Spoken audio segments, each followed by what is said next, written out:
You're listening to Despair by Michael Brockbank. Episode 6. "Aren't you just a pretty thing swimming there in that pond?" the first man asked. He was much shorter than the other and built a bit more stocky. His red hair was matted with dirt, and his clothes looked as though he just crawled out of some pit of mud somewhere out in the forest. The second man was much taller, lanky, and was adorned with a light brown beard that was unkempt and scraggly. The young woman turned to face her intruders, sinking into the pond to where only her neck and head were showing. "Come on, Myron, let's just go. This is Caldwell's daughter," the taller man said, stopping in his trek in the sand. "And?" "They are still finding parts of Jarek washing up on the shore for just saying hello to the lass. Jarek was an idiot. I'm telling you, if we don't get out of here, we'll be washing up on shore with him. When did you become so paranoid?" the shorter man asked, stopping to look back at his cohort. "The moment Jarek went missing. Look, no one's around. We're by ourselves with this pretty little thing. I'm not doing this. Besides, we're late as it is." Riley looked on as the two men continued to speak to each other. He was too far to hear what they were saying, but apparently it was of great contention. Perhaps they were trying to decide who would go first.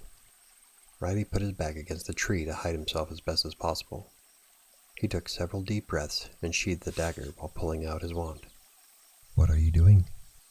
Narok asked. "I have an idea."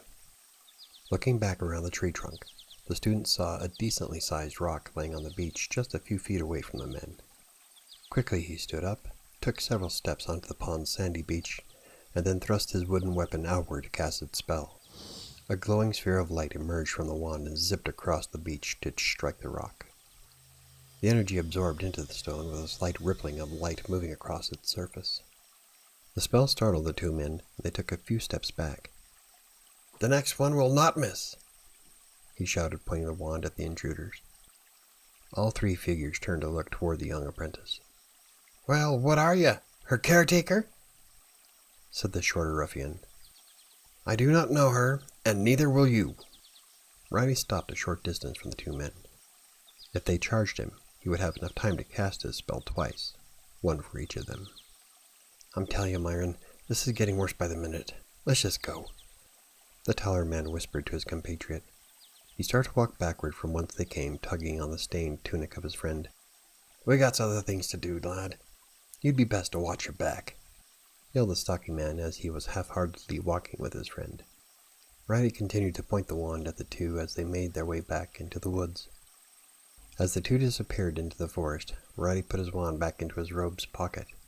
His eyes didn't leave the direction of the tree line, making sure the two men continued their journey.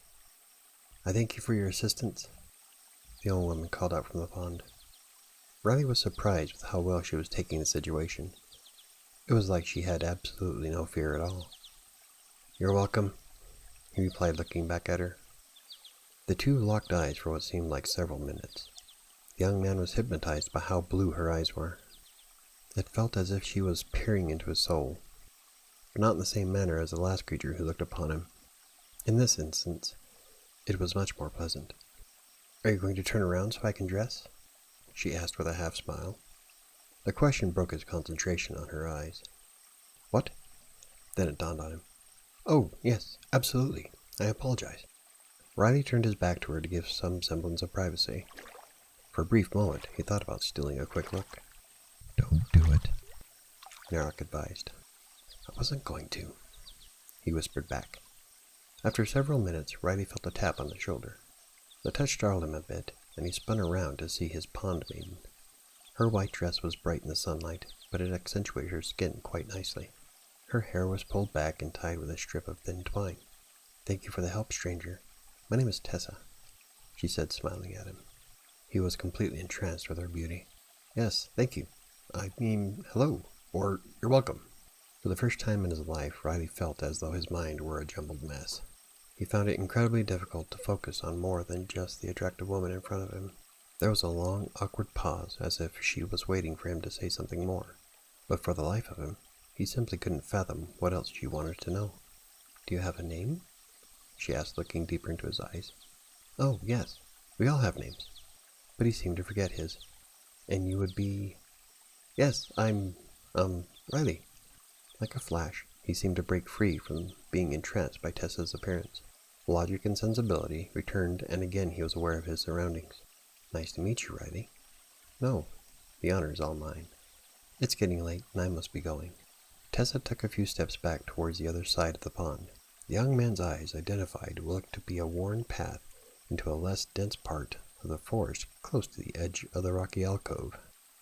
Perhaps she can lead him to a town. After all, he still had no idea where he was. The mirror sent him some place where nothing seemed familiar. Not even the birds in the trees had a recognizable call. "I'll travel with you," Riley asked, taking a few steps toward her. "In case those men come back?"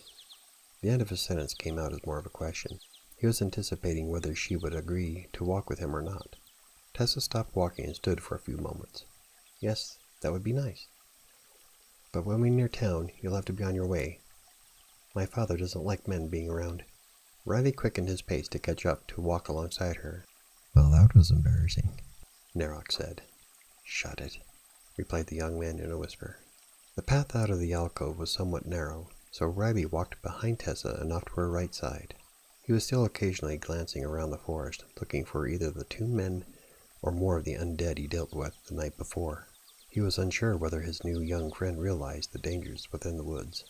At this point, Riley wasn't fully aware of what the forest had to offer either, but at least he had Narok to keep him company, and was capable of handling himself. What chance would a naked woman in a pond have against anything he's come across thus far?